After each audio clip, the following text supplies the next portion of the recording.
It's a great pleasure to be talking to my former teacher from 1967, when I used to attend his seminars on marriage with Isaac Shapiro and one or two others, Ronald Dore, very distinguished Japanologist and sociologist. So, Ron, just a few quick questions, if I may, loading books. You were born in 1925 in Bournemouth. Tell me just very briefly something about your parents or your family. My father was born in a village outside Poole called Waterloo, and from the age of 19, at the end of the First World War, he joined the railway, Southern Railway, and when I was born was a cleaner, and during my childhood progressed to the elevated rank of fireman.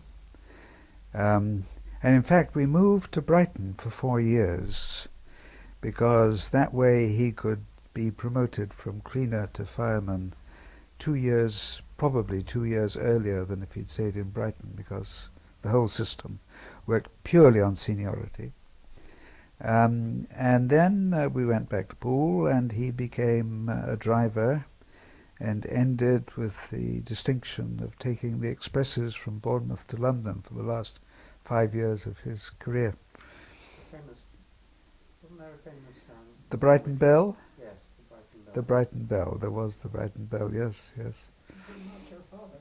Hmm? Not your father went to London. Oh, I'm sorry. No, yes, sir. No, wasn't there a Bournemouth Bell too? I'm not sure. Bell. From That was the Bournemouth. one. Yes, That's yes, the- yes, yes. That's the one I was thinking. So how was it that you moved from a background where your father was working on the railways to going to School of Oriental and African Studies? Is that The typical grammar school route. Mhm. I was, I suppose, I was one of the brightest of the And what grammar school was this? Poole Grammar School. In the elementary school, we were not terribly conscious of the grammar school until we came to the age of 10 or 11. I don't remember terribly well, but I do remember one of the teachers coming home to tell my parents that it was terribly important that I got good sleep before the exam. And then, of course, they were faced with the choice of finding the money for the clothes and the prospect that I wouldn't be earning from the age of 14, but have to have another. But they were terribly keen. And I do remember my mother was very solicitous about my getting a good education. And I do remember that when, alas, I do somewhat regret the fact that I can't tell stories about how I used to get up at 5 in the morning and do a paper round and work on Saturdays. Well, because my mother was so protective. She said, no, he's got his homework to do and it takes him so long. My father really wanted me to do a paper round, but my mother protected me from the paper round. And so I was coddled through grammar school. And then at the age, when I was in the second year of the sixth form and due to take the higher school certificate in June, there came a circular from the Board of Education in January, February, which was 2 months after the war had started. The war with Japan had started. And the circular said that they were recruiting people for 4 exotic languages for military purposes. Turkish, Persian, Chinese and Japanese. And the English master, I remember, came in with this piece of paper and said, Dore, you should apply for this. Anthony Eden read Persian at Oxford, and look where he's got. And that was encouragement enough.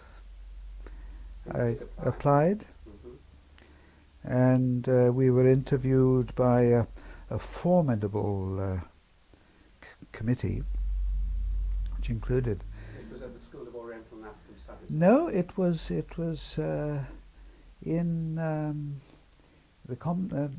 what is now the Commonwealth Office, I think, somewhere. Um, and there was the librarian of the Foreign Office. I think it was where the Foreign Office library then was.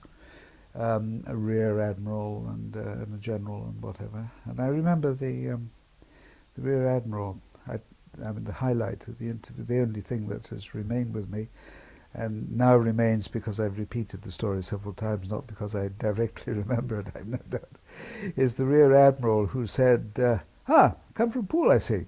Do any sailing? And well, no, not. But my uncle rents out rowing boats, and he lets me. Parkinson interview technique, yes. Yes, yeah. You have an uncle. Yeah.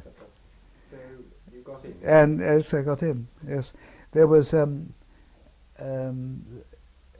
professor of linguistics at the School of Oriental Studies, whose name I now cannot remember. And we sat in a little cubbyhole with her for 5 minutes, saying things like "schling a schlong a sixpence" and "ping, ping, ping, ping."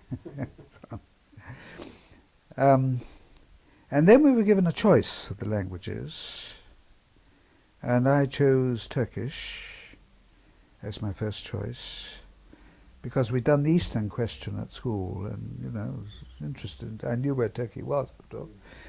And my second choice was Chinese. And when I arrived, I was told, you're on the Japanese course. The others were oversubscribed, presumably, and no one wanted to do Japanese. That seemed to be the case. I mean, there were 30 of us learning Japanese. Peter Parker said that he actually chose Japanese. But my impression is that the majority were bolshy and irate about it, and we were pacified, with being told that this was quite the most difficult and the most honourable thing to have been chosen for, and so on. So you spent how long learning Japanese at that point? Well, at that point, the School of Oriental Studies, when negotiating with the army with the course, said yes, we'll take them, but maximum teaching 2 hours a day. And of course, university terms are 3 10-week terms a year, and on that basis we'll certainly take them on. So we had long summer holidays, but otherwise had almost nothing to do. We were billeted with Dulwich College, and Dulwich College arranged for us to have a bit of education as well in the afternoons. I think we had English and French, and maybe for a term or so, but not much more. Otherwise, we're completely dedicated to learning Japanese, except, of course, for the long summer vacations when we went harvesting and did various things of that kind. Did you learn about Japanese history and culture as well as language, or just language? It was just language at that point, except insofar as the Japanese teachers would take off from some of the things that they were telling us about to give us informal instruction. I mean, I think you said at lunch that the language is the culture, and in learning the language you cannot but, especially if you've got a good teacher, you cannot but be learning something about the culture. But apart from that, no, there was no deliberate, organized attempt to tell us about Japan. Was it supposed to be a very, very difficult language to learn? Did you find it very, very difficult or not? Yes, I don't really remember. I mean, I do remember that that learning the characters, learning to write it, was fun. It was a kind of, everyone was a puzzle. Acquiring fluency and manipulating the grammatical structure was not so much fun. But for anyone who's got linguistic curiosity, almost any language is learning can be fun, I think. Did it lead to a degree or just a No, it didn't. But I mean, my second stroke of luck was that when we'd finished and were put in the army and did our primary training, I tripped over my rifle at one stage and got a swollen knee and had to go in hospital. So I got behind all the others, and they went off to India, and I was waiting. Was it? About 44? This was in 44, yes, in the at the end of 44, beginning 45.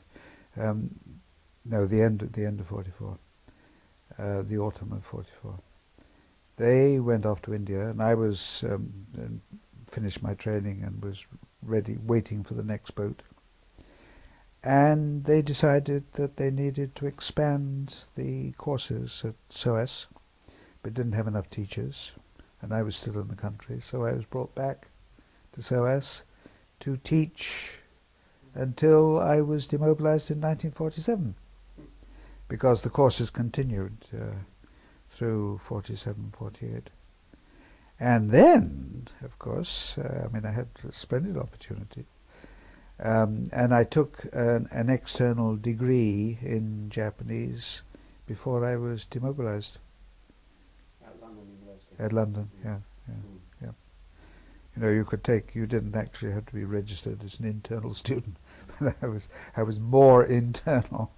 The people who were marking my papers were at the same time colleagues on the staff. And I was also had the advantage of being the first ever to take a new degree in modern Japanese studies, which had just been devised. Really? Who were the teachers there? There was a newspaper correspondent who had been stranded, or rather he'd married an English woman before the war and became a teacher. And there was Frank Daniels was the central professor. He had been teaching English in Japan during the war, and his wife was she was Japanese. That was about all. Otto van der Sprenkel, Sybil, doubtless. Sybil van der Sprenkel, who wrote a very good thesis on law in Qing, China. Otto wrote on population in China and he had a smattering of Japanese history, and he marked my tentative essays and so on. So I had relatively easy passage, and that's the only degree I've ever had, actually. You were part of that great generation who never went on to PhD. Right. Yes. It was not required. Yes. Then there's just a couple of years before you did go to Japan. What were you doing in those 2 years after you went to Timor? Waiting to go to Japan, because I got a travelling scholarship on the basis of the final exam, and applied for a visa, and of course was refused. But meanwhile, I had decided what I was going to write a PhD on. Having, in the summer of my demobilization leave in 1947, I went to Cambridge to catalogue the library of Sir Ernest Mason Satow and W.G. Aston, two pioneers of Japanese studies who had left their books to Cambridge, and that was a very pleasant experience, and it gave me sort of time to think. And I did come across a book which Aston had written about, the autobiography of a Confucian scholar, Arai Hakuseki, in which he had an interesting description of how he learned about the Chinese classics in his childhood, and that made me think. I haven't read anything else about schools and education in talking about Japan, so here's a good subject. That led into your well-known book on Tokugawa education. Well, I don't know how well known it is. It didn't sell very many copies, but yes, that led to that. So you were sort of preparing all the time to go to Japan. When you finally got to Japan? That was 51, was it? Beginning of 50. 50. Yes, January. Can you cast your mind back to your first impression as you sailed into the bay, so to speak? It's yes. Well, yes. I mean, I did keep a diary then. I looked at it the other day, and so I mean, I don't until I looked at the diary. It was more or less a blank. But clearly, I was tremendously impressed. First of all, by the physical sight, coming into Kobe Harbour, which with the mountains behind and so on. And then going ashore. It happened to be the 21st of March, which in the old Buddhist calendar is Higan, where the spirits cross to the other shore. Is that what Higan meant? Anyway, it's an old Buddhist festival. Became, of course, in modern Japan, the festival celebration of the imperial ancestors. And then in democratic Japan became the spring festival. And anyway, it was public holiday. And there were along a number of the streets, most of the houses had flags, Japanese rising sun flags. And I gathered, I was hearing my first radio broadcast that there was an organization called the Society for the Promotion of Waving Flags, of putting out flags on national festivals, which struck me, and I think it was indeed a symptom of the fact that the Japanese were finally recovering a bit of national self-confidence. And but at the same time, of course, to everybody on the left in Japan, the rising sun, the national flag, was a symbol of the militarism that they had after 1945, and many of them earlier, learned to reject and abhor, so that whether or not one should put up a flag in primary schools, and whether or not children should be asked to salute it when it was raised in the morning, became one of the central political issues of Japanese education until died down, I suppose, in the last 10 years, but until very, very recently, and in some schools still is an intensely controversial issue. So Ron, we just got you to Japan in 1950. You were talking about your impressions. What had you gone to do in Japan? I mean, why were you there? To work on the thesis that I'd started in London on Tokugawa education, but also to turn myself into somebody who could, on return, become a lecturer in Japanese institutions. There was an expansion of jobs at the School of Oriental Studies after the war in Japanese studies. 3 or 4 posts in Japanese language and literature, one of which I thought I would probably get. It turned out that they all went to other people while I was still waiting to go to Japan. And the only one left was one in Japanese institutions. And it was the man who designed it thought of quaint festivals and customs of the Japanese sort of thing.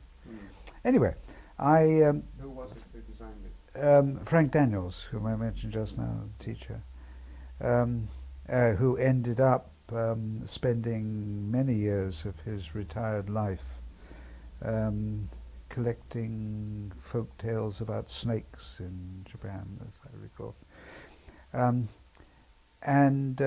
So before I went to Japan, before the chance of going occurred at the end of 1949.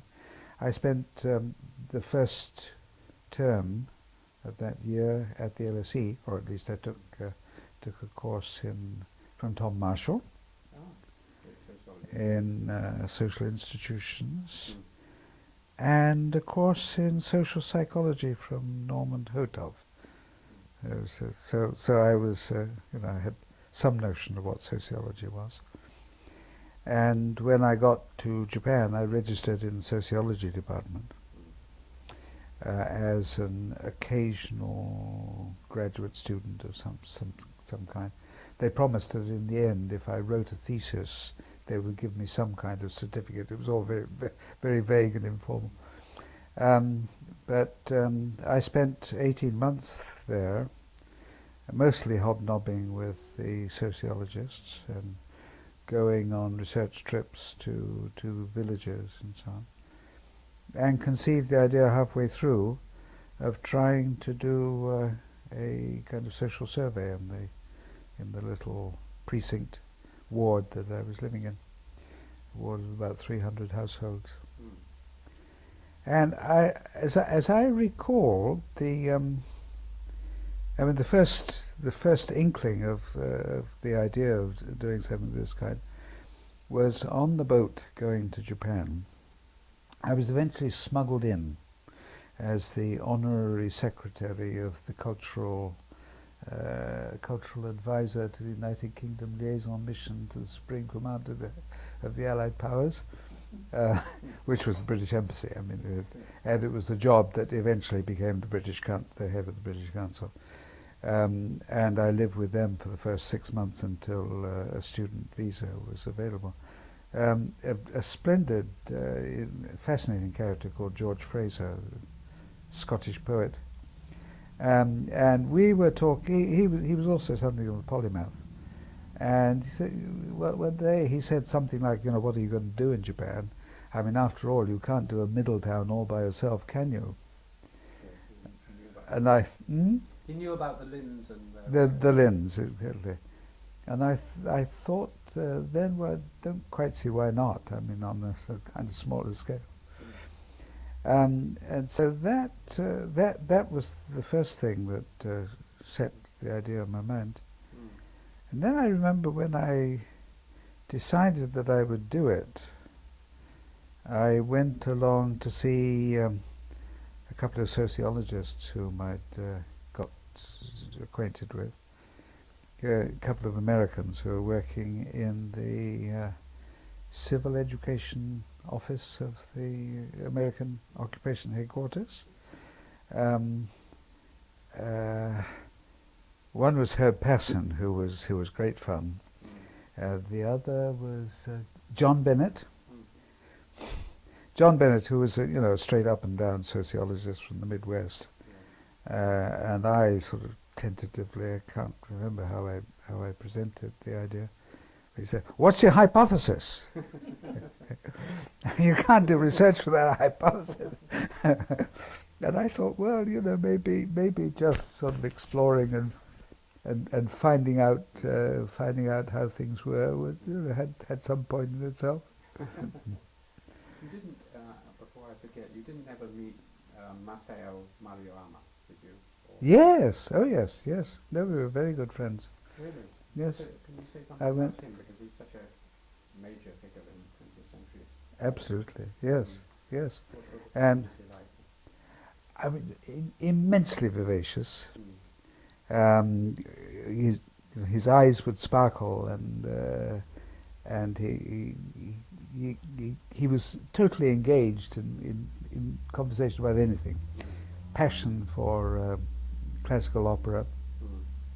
He and Nancy sat down one afternoon, and when there must have been DVDs, I guess. The very first kind of CDs with pictures. Yep. Video discs. Yes. And that must have been 15 years ago or so. Yes, when he was. And he also, well, upon his music, he also had built himself an amplifier with these enormous bulbs that that would in the 1930s have been spent there. Anyway, I first met him because a friend at Cambridge, John McEwan, who wrote a very good book on Auguste Sarai before he got schizophrenia and sort of came to a very sad end. John McEwan's written this book on Auguste Sarai, and of course Mariam had also done some work on Auguste Sarai. So I went along to see him to talk about Auguste Sarai. I'm not quite sure whether I was asking him for some kind of on behalf of McEwan or whatever. But that was the first time I met him, and he was an enormously attractive person. And then we became friends on my second visit to Japan, when I was doing work on land reform. And he ran some seminars for me at which I sort of tried out my ideas on the relation between the rise of fascism and the agrarian situation in Japan and so on. Extremely helpful in that. And then, of course, he came to Oxford for a while, and we saw something. I talked to him, Carmen Blacker, about him. She knew him a bit. Yes. But, I mean, he seems a very philosophical writer too.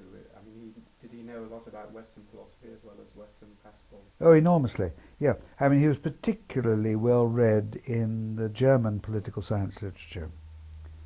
But then that was in 1950. I mean, he was but by then he had begun catching up with the current American literature, but also with with European, well, with Mill and Locke and the whole British tradition too.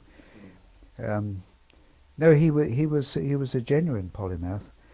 And the Mariama industry since his death is enormous. I mean, there's still a magazine being published of occasional pieces that Mariama had written and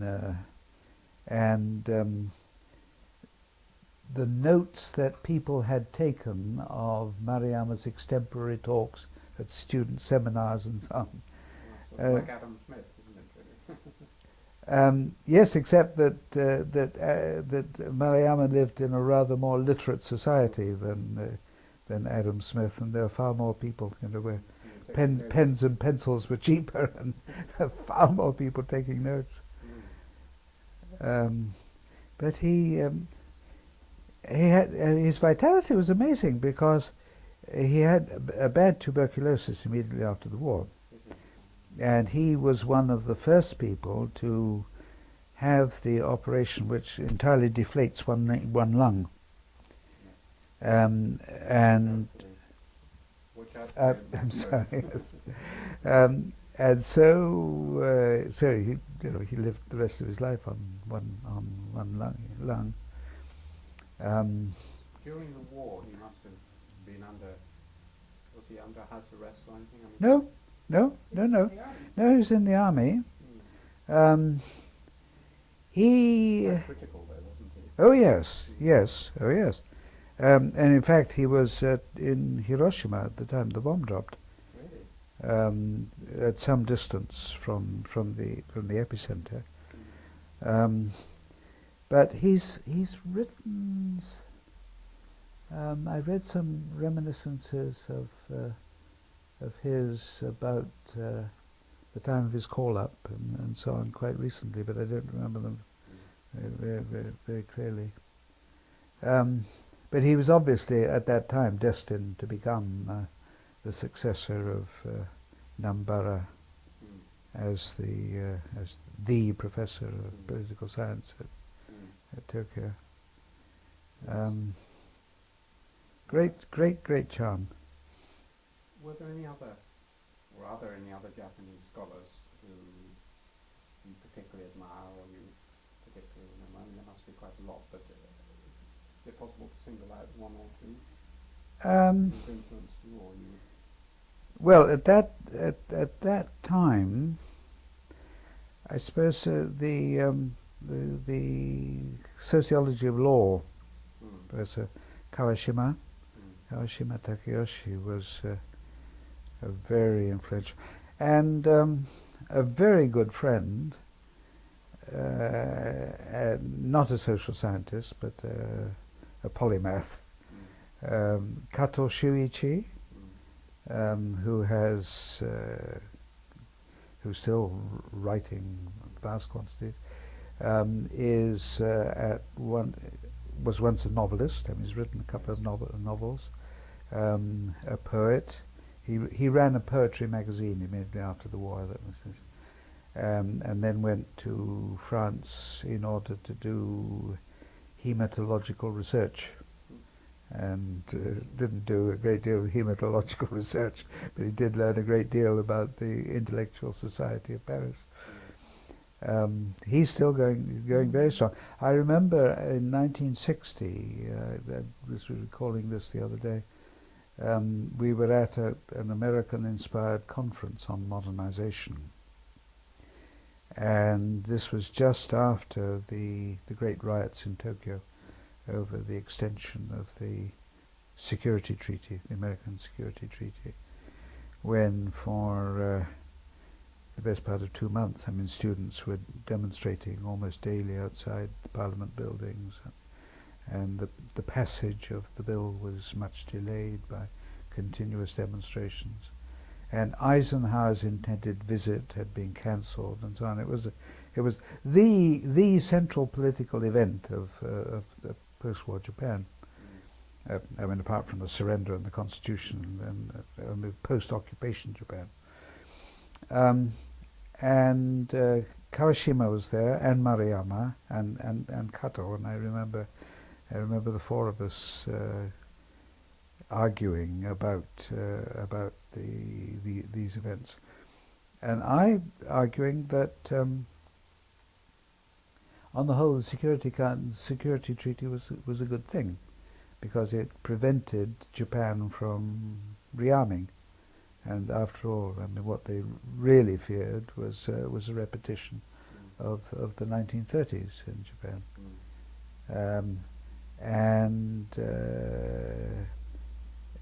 Kato was mostly silent. Kawashima was absolutely furious, and Maruyama was kind of cool, amused, and amused at the kind of ferocity of the feelings, and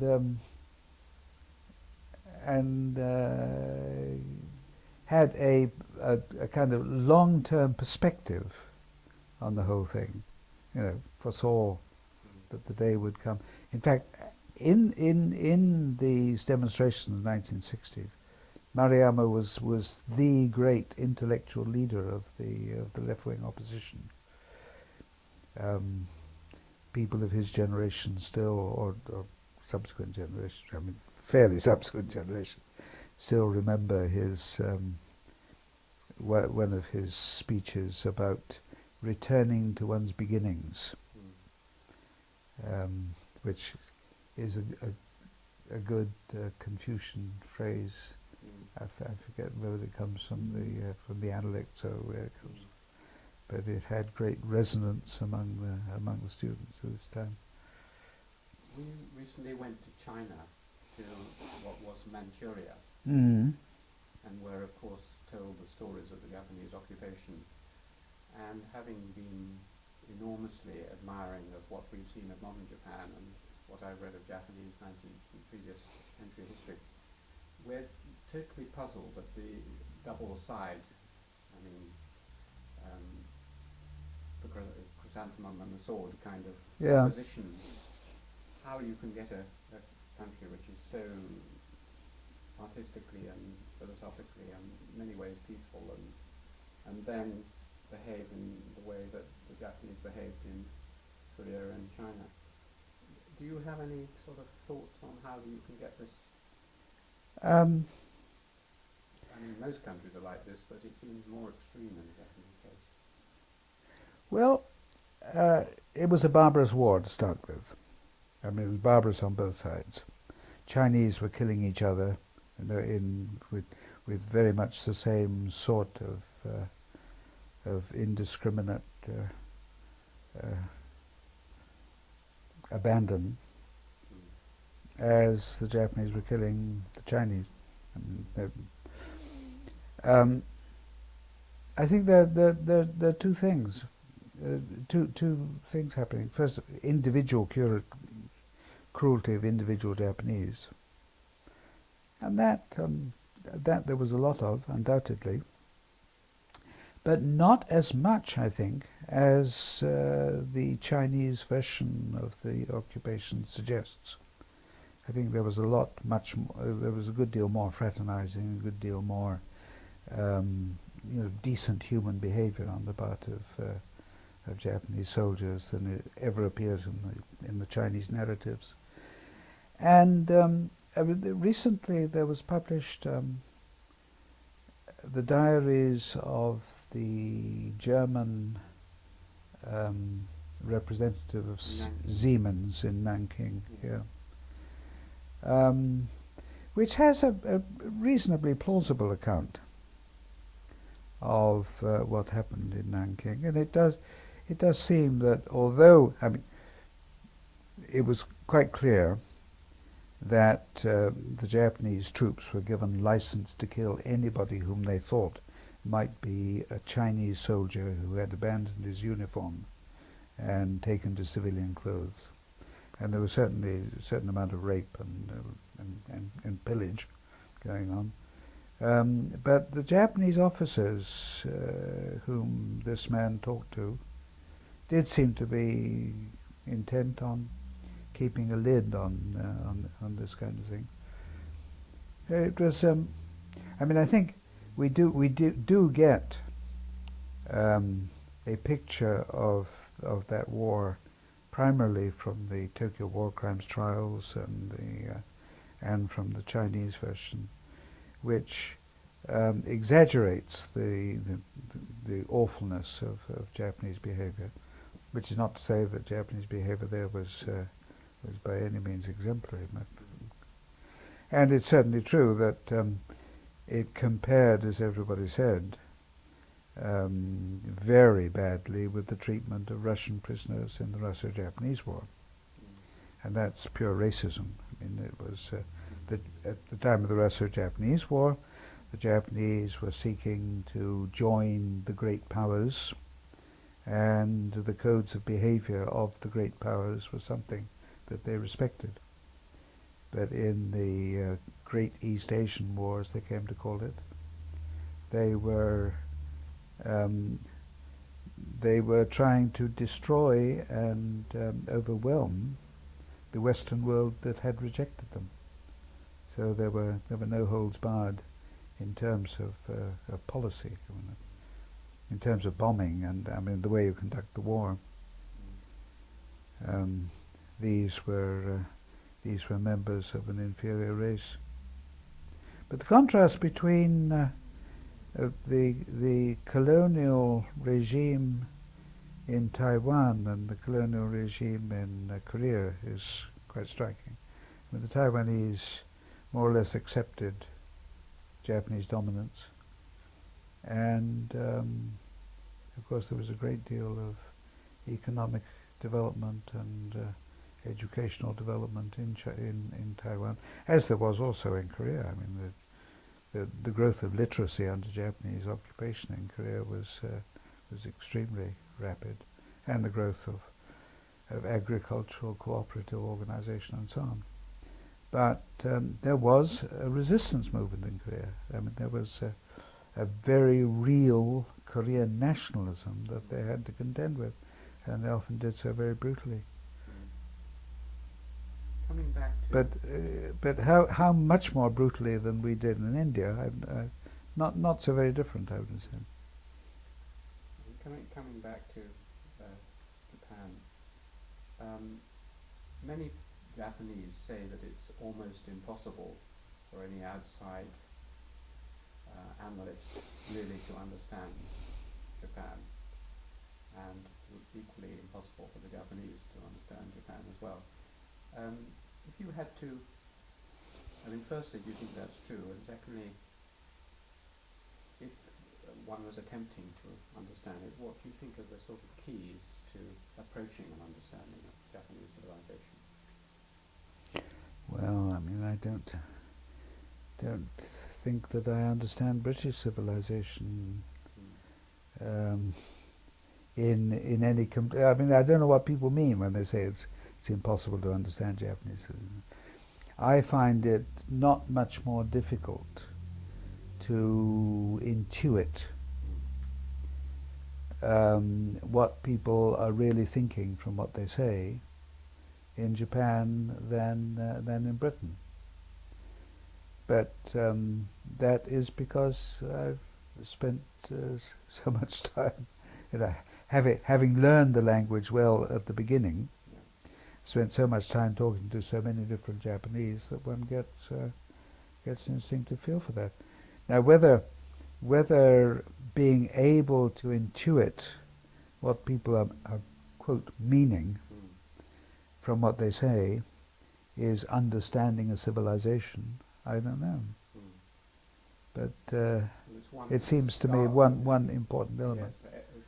Yes, ethnomethodologists believe that if you can predict how they will behave and see the logic of their behavior, then you're halfway there. But moving on. But now Japan is such. I mean, even when I first went there, Japan was such a diverse society that one could certainly not predict the behavior of any Japanese from any standard stereotype of a Japanese.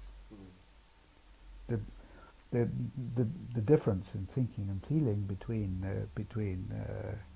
a country peasant and a professor of university. I mean, a third generation modernizee like Maruyama, for example, striking.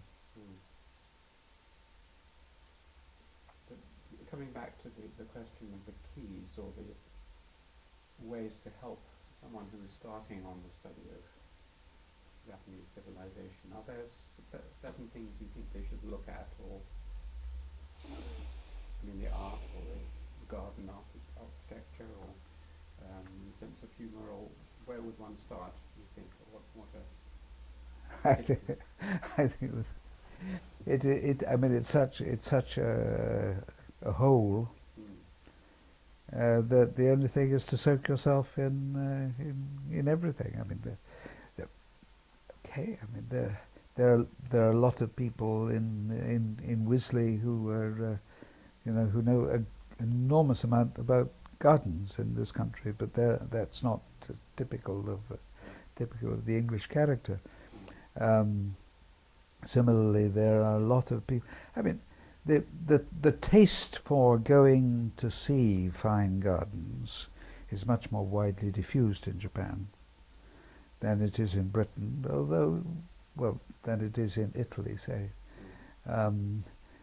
Because in Britain, I mean, the country house has visitors in very large numbers. It's more widely diffused, I suppose, but I wouldn't have said it's more integrally a part of the Japanese character or of Japanese civilization. And if one is talking about ways of patterns of social relations, ways of thinking and feeling, the distance between the characters who appear in a novel by Natsume Soseki written in 1910 and the characters who appear in a novel written by Banana Yoshimoto is enormous. When did Yoshimoto write? 80s, 90s. Or Murakami, Haruki Murakami, who is now all over the bookshops in London too. I mean, an enormous difference, and I would have said a much greater difference than between, well, not sure, Arnold Bennett and Will Self or Martin Amis. Yeah, I mean, there's a big difference there too, But I think the change in dominant literary tastes and the patterns of social relations reflected in fiction has been much greater in Japan than it has in this country. Because our Japanese friends say that there was, between 1950 and 1980, an absolute revolution in Japan. It's not just its material standards, but its social structure, and almost everything in Japan changed hugely. They felt they were living through a vast revolution. Did you feel the same thing? Because this was the main time you were working. That Japan was transformed entirely from 1950 to the 80s, the end of the bubble. Well, there's enormous transformation in patterns of in material comforts and so on, standard of living. But no, I wouldn't have said that there was an enormous. In fact, I think the whole period from 1955 to 1990, say, was one of gradual entrenchment of a pattern of institutions which was gradually forming up in the 50s. There was stasis in politics, for example. There was very little change in the educational system, except that most of the bright people had been drawn out of the villages. So the rate of social mobility was declining. I mean, there had been an enormous movement of bright children into top universities from the villages in the 50s and 60s. And one of the crucial things, the pattern of corporate organization and employment in the large corporations was becoming more and more institutionalized and more routinized and more rigid. The attempt has been made particularly since the middle of the 90s, to break the mold in a way that Reagan and Thatcher broke the mold of a relatively, well-established, socially responsible capitalism, which we had in the 1960s, and freed up free market individualism. That same set of changes, which if they were carried through would be quite revolutionary, really only began in the 1990s and hasn't got very far. This actually links to a theme in one of your most recent books about whether Japan and Western capitalism are converging or going to run in parallel for a long time, but never to converge. What's your current thinking on that? That convergence is very much on the cards.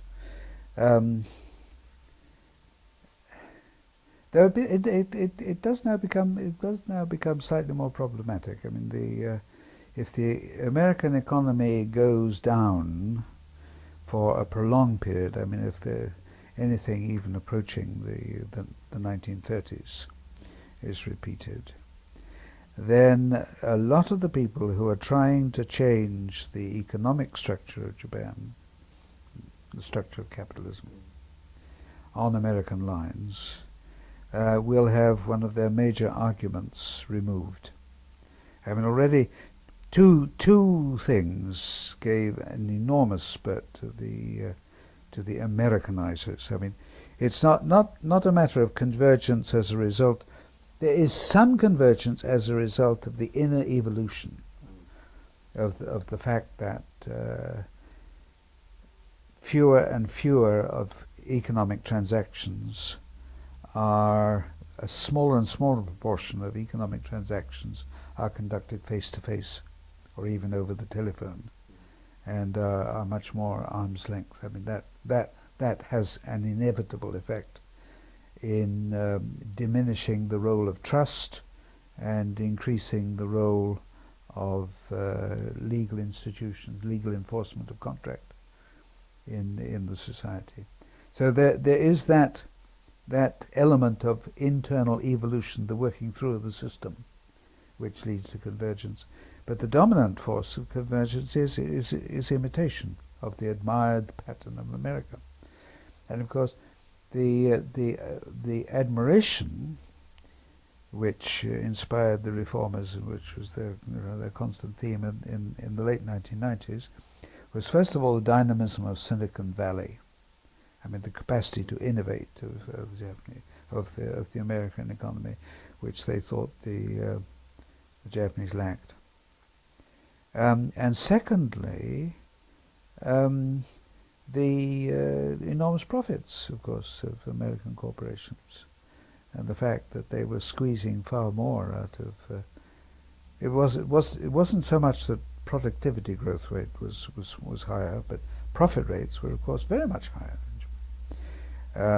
They were much lower in Japan because much more of the value added went into wages, and that the owners of capital had until 1990 been adequately compensated for by capital gains because of the steady asset inflation that was going on, and all that was the reason. I mean, the fact that the Americans corporations were so much more efficient in terms of profit, and Silicon Valley, and also American corporations were supposed to be much more transparent.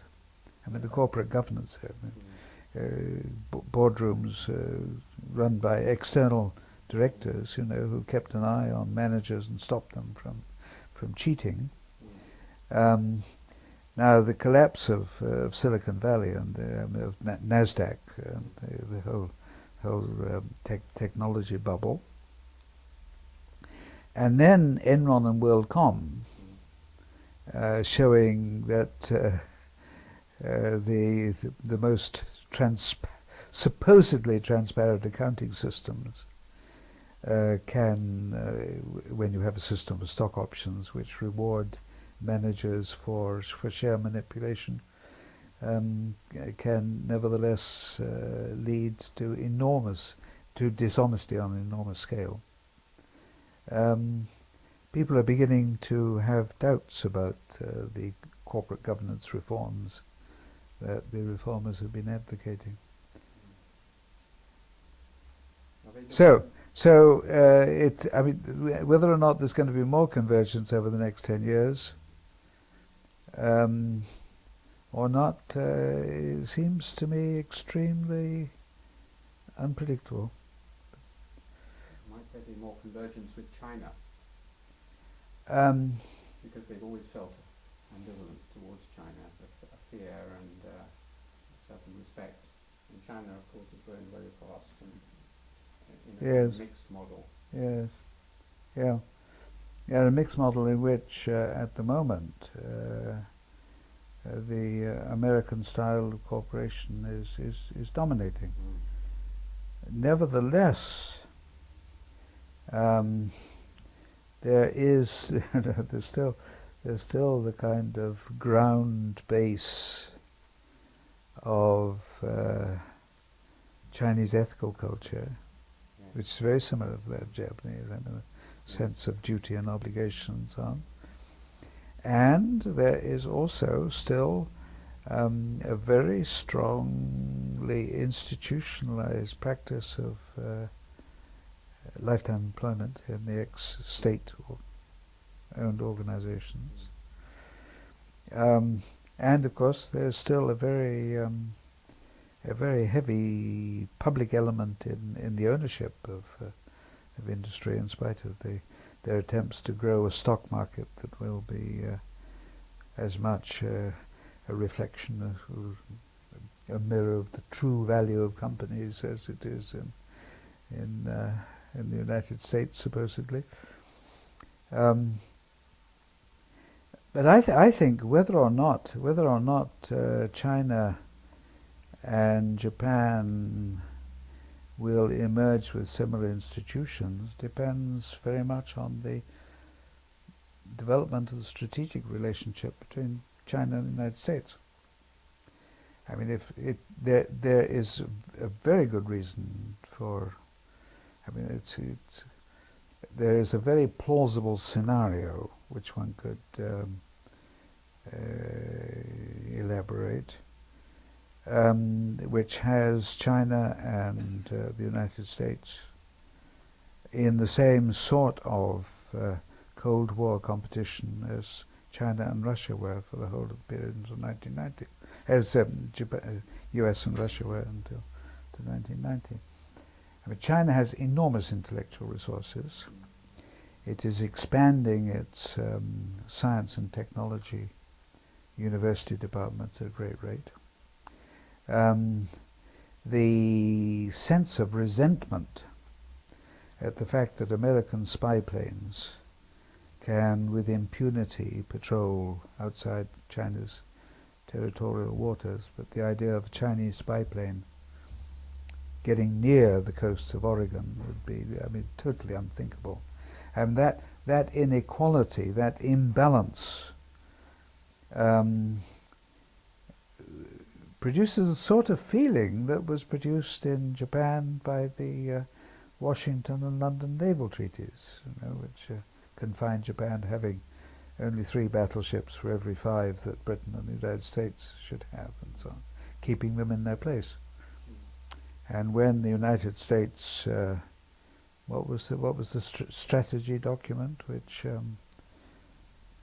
was published in last autumn? The strategic outlines or something. I mean, it says quite explicitly that the aim of American policy will be to prevent any other power from even coming near rivaling America's supremacy. It seems likely that as China gets, I mean, it presumably will be a kind of electronic warfare competition in building missiles that can penetrate missile defenses and missile defenses that are impervious to everything, and so on and so forth. And there is presumably endless possibilities of the escalation of such a competition. And I think China does have the possibility of developing the intellectual and physical scientific resources of making people in the Pentagon think that they're a serious rival. As you know, the Soviet missile scare was used by the armors in the 70s and 80s and so on. So I think there's a good potential for a situation of tension between the US and China, which will put Japan in a very difficult position. I think there are, among the people, I mean, the top, if you put it in terms of earners, I mean, well, top civil servants, top businessmen, and so on, of the generation now in their 40s and 50s and so on. I think a very large majority would have, a majority, not a very large, a majority would have no hesitation in throwing in their lot with the United States and continuing the present security arrangement. But I think there is, even among them, they would be repressing a certain sense of resentment at the fact that they are very much younger brother to the United States. That they really don't count in world affairs in any decision making. And among what I think now is a minority, there are a lot of people who feel they don't feel much kinship with China anymore, in the way that people who would now be 80 or so, and who learned in their high school, read Chinese classics and heard people talking about members of the same race, same race, same culture. And there's a splendid phrase, Dore bun, Dore shu. We write with the same script, and we are genetically the same racial people. People who during the war were fed that kind of that kind of notion do have a sense of kinship with the Chinese, and of course, I mean, there is the physical fact that when a Japanese walks down the street in Paris, I mean, he stands out as being different. When he walks around in Beijing, he doesn't stand out. And there are an increasing number of the younger generation who are going to China and learning Chinese quite fluently, but far smaller than the hordes that flock to American lesser universities. So how that will play out again is exceedingly unpredictable. You've written many books, many of them very influential. You had to pick out one of them on your so-called desert island, which you would take as what you think is your most important contribution to either sociology or Japanese studies. Which one do you think you would choose and why?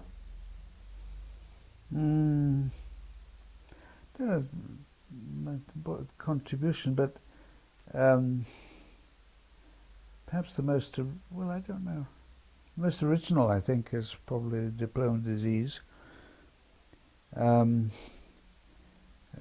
that was much less of a scholarly production than a polemic, although it was based on a good deal of research, not only in Japan, a bit of reading about Britain, Sri Lanka, and some research in Sri Lanka, and a bit of reading about Kenya and so on. But that wasn't... The theme, I mean, it's rather... I just yesterday was reading John Haynell's Whatever Trap, Education Trap. Aha. And it's rather curious that two distinguished LSE professors should write about the traps in education. His was high school and university curricula, of course. The theme of the Diploma Disease, which unfortunately I haven't read, but I imagine it's the tendency of all educational systems to elongate and become more and more concerned with producing longer and longer times when you have become educated and get more and more qualifications. No. It was much more about the way. I mean, you were talking earlier about your granddaughter of 5 already being under pressure for passing examinations, so on. Yes. Yeah. No, it was about the bureaucratization of society and the way in which getting certificates becomes a necessity for building careers, and the way in which the mechanisms of social selection become entirely focused on education institutions, which has the effect in developing countries. I mean, it's mostly about developing countries. It was using Japan. I mean, the thesis was that the later countries enter the world of building modern education systems and the process of bureaucratization, the more the development of the educational system runs ahead of the creation of jobs for the educated in the economy. I mean, it started by going to Sri Lanka as a member of an employment mission at the time of the youth insurrection, when the main problem was that they had university graduates. I mean, that only a half of every annual crop of university graduates could ever get a job, and they were increasingly taking the jobs of the A-level students, and the A-level students, were taking over the jobs of the O-level students. It was about the process of escalation of qualification and so on. And that I think was probably the most original, but the more scholarly uh, work based on more detailed fieldwork was the factory book, I think. British factory, Japanese factory, yeah. And that got more attention because there had been the general assumption of convergence on the Western model, modernization assumptions. And the fact that one could argue the contrary and have a whole chapter entitled "Britain Catching Up?" And find plausible reasons for suggesting that Britain was moving more and more towards lifetime employment and educational selection at the point of entry, and also more and more towards enterprise unions. I mean, the enterprise unions bit hasn't happened as far as the overall structure is concerned, but it's still nevertheless. I mean, the total breakdown of national negotiations in Britain in favour of workplace and company negotiations has proved that right, but it's clearly a much more complex process of convergence and divergence than I suggested in that book. But at least that was the thesis that got the book talked about, and the descriptive ethnography of it, I think, was still reasonably interesting in that sense.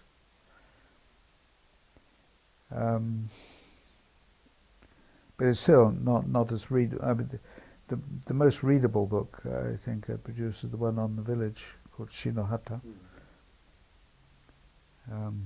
where I was trying to make it readable, and while at the same time, but it was slightly difficult because one didn't want to be making these peasants out to be funny people, conforming to British and American readers' notions of the impossibly naive and simple Japanese.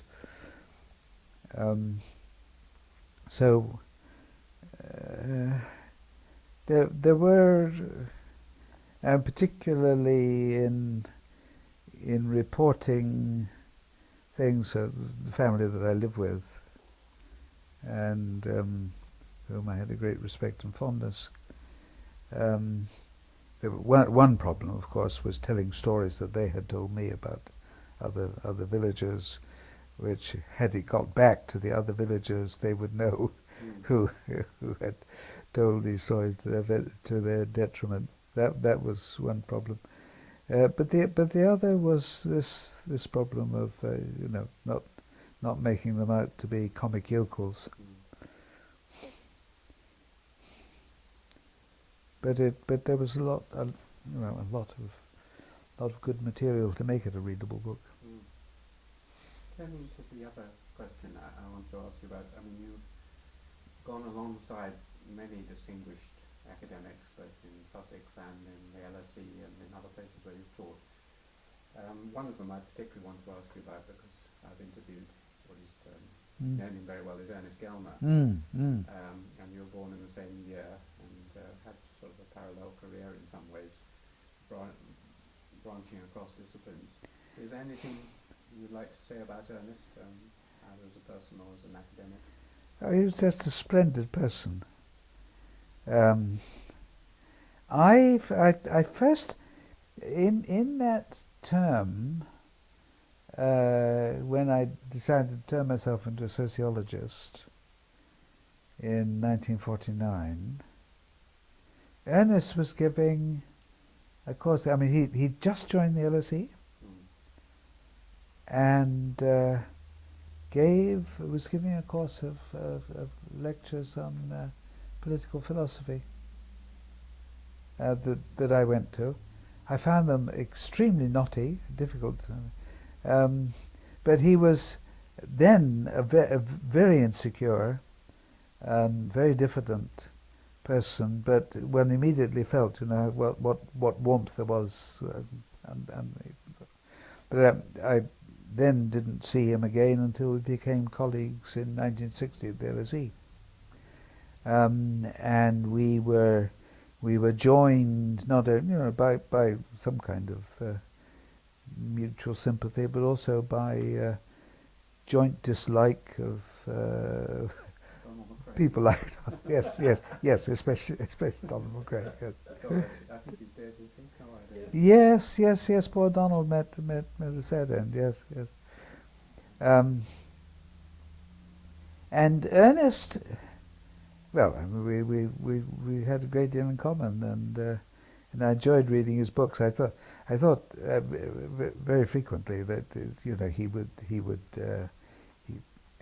he cut a lot of corners in his logic, and I mean once or twice I'd sat down with an Ernest book, and written him a kind of commentary, argument. But never managed to engage him. I mean, never managed to get a reply. This was later, I guess, when we were not colleagues, and so we were not seeing each other regularly. But we became very good friends, and our families. We went to stay for the weekend. Sorry. In Italy. No, I never got to his house in Italy. The only time I was with him in Italy was skiing in Sestriere once when we were going back from a conference. And we once went to the lake north of Rome when I had to write my inaugural, and Ernest had to write something or other. So we found a little hotel and stayed 5 or 6 days there. I think it was March. Anyhow, the lake was very cold, but Ernest insisted that he was going to be bathing in that he'd already bathed in 6 different oceans, whatever, and that this low temperature was not going to deter him. So he went out every day and swam in this cold lake, which I funked after the first attempt. And would you say he was? How highly would you rate him? Some people say he was one of the last great polymaths or Enlightenment thinkers. I think Enlightenment thinker is a good description. Yeah. I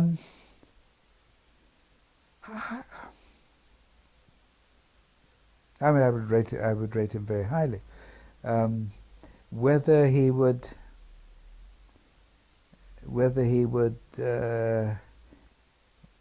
count. I was thinking of Isaiah Berlin, for example. Whom Ernest once referred to as the best. What was it? Capable of turning everything into in any academic subject into an after-dinner speech, something on those lines. He had no great love for Berlin. He obviously didn't make his mark in the way that Berlin did. But the range that he had, particularly from his not only being soaked in Western philosophy, but also having his Arab and Berber, feel for a totally different culture. This gave him a range of reference in argument, And I think, his take on something like on nationalism, for example, um, was that book on nationalism. Everything he wrote hastily, and I mean he would always apologise for the fact that he was a compulsive writer and couldn't stop. Everything he wrote was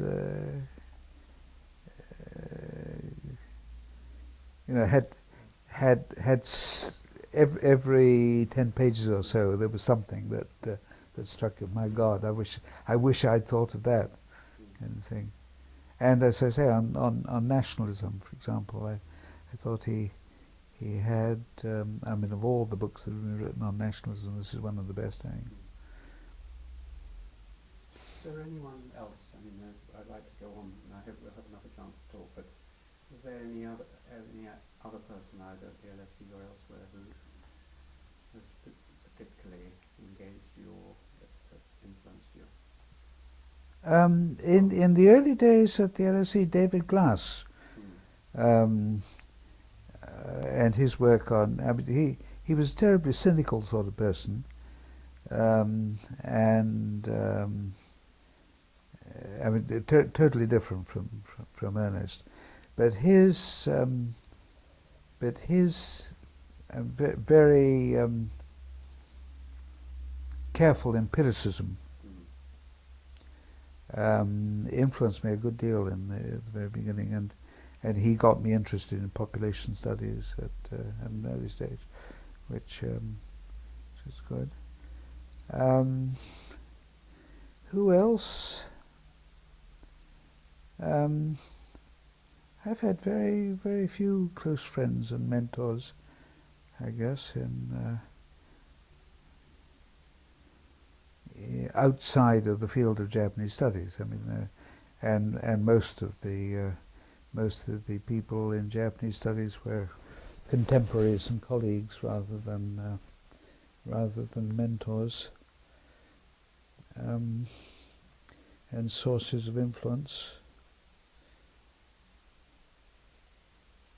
There are a lot of people I admire, but I can't kind of rank them as influences on my own work. And among the great dead white males or sociologists of the past, would Weber be the person you rank? Yes, absolutely, yes. Weber's, I mean, certainly Weber above Durkheim. And Marx. And Marx, yes, absolutely. And more recently, I think David Reisman, for example, I had enormous respect for, and his Lonely Crowd was a great influence on my thinking about the development of Japanese society in that first book that I wrote on city life in Japan, and which I think I've fully acknowledged. Homans also, I mean, of contemporary sociologists, Homans always struck me as being a very, very insightful, interesting character, who, like yourself, of course, started. Yes. Is there anything else I should have asked or you'd like to say? Apropos of good sociologists, Gary Runciman, I think, I have a great respect for. I don't fully share his fascination with evolution these days, but I think, I mean, his book on theory and his occasional essays are first rate. Good, well. No, I can't think of anything else you should have asked me. You will, shortly after this, but thank you very much indeed, Ron. Not at all. Fascinating.